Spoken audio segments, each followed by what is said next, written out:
un couple de Olim avait demandé à la caisse de retraite de faire venir directement son argent en Israël, sur le compte bancaire. Ouais. Et s'il y a une erreur, toute petite erreur dans ce qui est écrit dans le SWIFT, par exemple, c'est donc ce qui doit faire passer, ça peut faire que l'argent n'arrive pas. Ouais. Et donc, depuis septembre, ces gens ne recevaient pas leur retraite. Et vous vous rendez compte, 4-5 mois pour un couple, c'est quelque chose, c'est des petites retraites, et tout à coup. Donc, ils se sont, au début de la semaine, adressés à moi.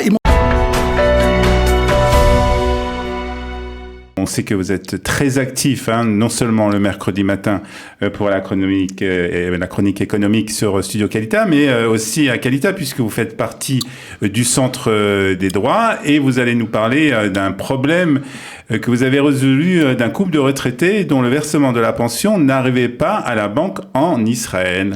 Et malheureusement, il faut dire, c'est pas des cas rares, puisque on entend très souvent des problèmes justement pour ces retraités qui ont du mal des fois à recevoir leur retraite. Puisque vous avez eu la gentillesse de parler du Centre des droits, je voudrais dire que j'ai vu les chiffres de cette année que Ayala Bloom, qui est la chef de ce centre-là, a publié.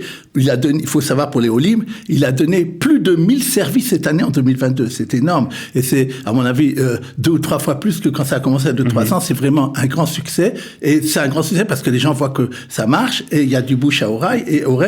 Et donc c'est surtout, il y a, malheureusement, on va dire malheureusement, parce qu'il y a une demande, puisque il faut faire préserver justement les droits des Olim. Et voilà. Et c'est pas toujours évident. Avant, quand Qualita n'existait pas, en potentialité, ces problèmes existaient. Voilà. Et maintenant, il y a un organisme, et dans le Centre de droit, qui est vraiment, dans chaque endroit qu'ils ont, il y en a une partie juridique, une partie pour le butoir Lomi, etc. C'est vraiment formidable. Alors, pour revenir, moi, je suis chargé donc, de tout ce qui est banque, finance, etc. Et là, il y avait un problème, par rapport à une retraite, un couple de Olim, qui recevait tranquillement, ses retraites, depuis quelques années. Et il avait décidé, comme certains le font, qu'au lieu que ça aille en France, dans la banque française, et après faire venir l'argent, il avait demandé à la caisse de retraite de faire venir directement son argent en Israël, sur le compte bancaire. Ouais, comment il faut faire? C'est tout à fait légal, bien sûr. Tout à fait. Tout le monde est d'accord. Oui, bien sûr. Légal et tout ça. Et c'est même, beaucoup de fois, je le conseille parce que, on sait jamais ce qui peut arriver dans les comptes en France, bien etc.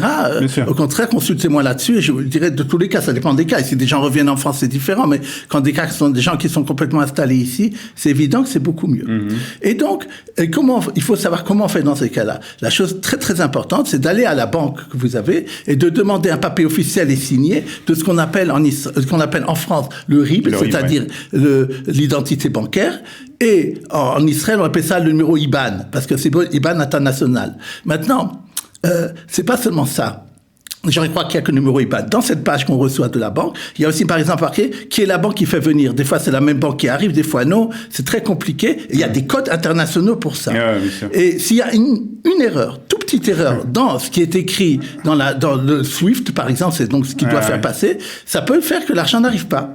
Et donc, depuis septembre, ces gens ne recevaient pas leur retraite. Et vous vous rendez compte, 4-5 mois pour un couple, c'est quelque chose, c'est des petites retraites, et tout à coup. Donc, ils se sont, au début de la semaine, adressés à moi. Ils m'ont apporté même une preuve de je veux pas dire le nom de la banque, mais, de la banque Lomi, je peux dire, la banque Lomi, je dirais pas le succursale, une lettre du chef de l'agence disant, nous avons vérifié, on n'a pas reçu l'argent, et c'est la faute de la caisse de retraite, c'est pas notre faute, bien que la caisse de retraite avait envoyé un papier comme quoi, la preuve de versement. Eux, ils ont demandé, l'argent se promenait quelque part. Alors, ils ont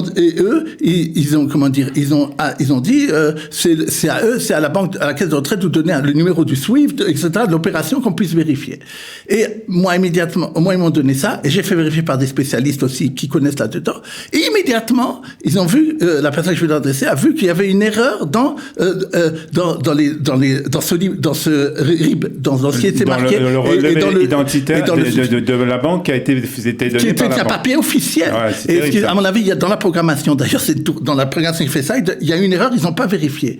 Et donc, c'est très grave. Et ça veut dire que des gens qui doivent recevoir de l'argent ne le font pas. Donc, je vous dis, vérifiez ça vérifiez ça beaucoup.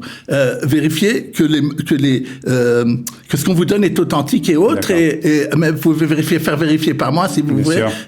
C'est mieux que de ne pas recevoir sa retraite. Et je voudrais d'ailleurs, pour terminer par ça, signaler que la semaine dernière, j'avais parlé d'un cas où ça, c'était la banque Apoalim de quelqu'un qui avait mis dans la banque Apoalim qui avait mis des billets et après, c'était apparu une certaine somme qui était fausse. Il s'est adressé à moi.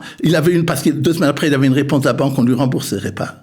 Eh ben, qu'est-ce qui s'est passé? J'ai rédigé une lettre pour la banque avec copie à la Banque d'Israël et j'en ai parlé à la radio. Et le lendemain, il avait l'argent et il avait marqué que l'argent lui a été même remboursé de 2 semaines de la tarikh, c'est-à-dire à la semaine de 2 semaines avant. Donc, c'est des bonnes nouvelles. Et ça veut dire que le Kalita a de la force et de plus en plus face au manque bancaire et on peut aider les gens. Voilà. En tout cas, n'hésitez pas à faire appel au Centre des droits et Dr Guggenheim si vous avez justement des problèmes avec votre banque ou toute institution de finance. Merci en tout cas, et on peut se dire déjà Shabbat Shalom. Shabbat Shalom, merci beaucoup. Shabbat Shalom, à la semaine prochaine. Au revoir.